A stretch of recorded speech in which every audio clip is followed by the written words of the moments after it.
इंसान अपने सुख दुख के लिए काफी हद तक खुद भी जिम्मेदार होता है।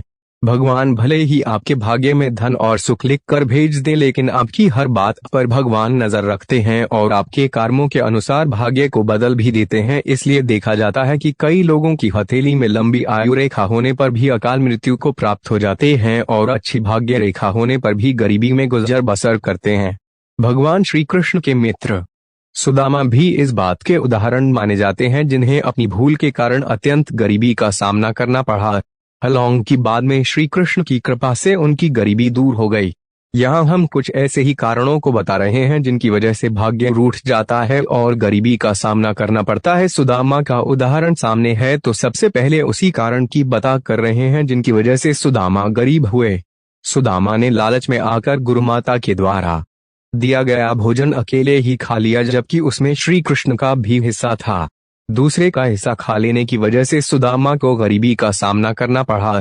यहाँ यह भी ध्यान रखें कि गीता में कहा गया है, जो भगवान को भोग लगाए बिना भोजन करते हैं वे चोरी का अन्न खाने के समान भूल करते हैं।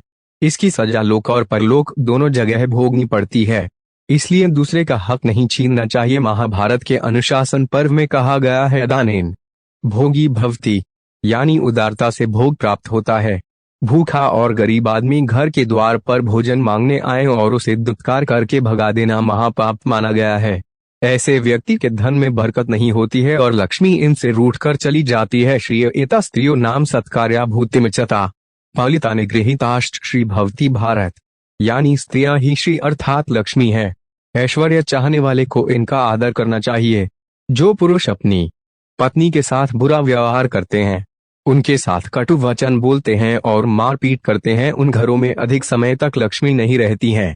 पुराणों में लिखा है कि जहाँ गृह लक्ष्मी यानी घर की स्त्री का अनादर होता है, वहाँ अधिक समय तक देवी लक्ष्मी नहीं रहती हैं, यानी वहाँ गरीबी आते देर नहीं लगती है। मदिरा और जुआ को सर्वनाश का कारण माना गया है।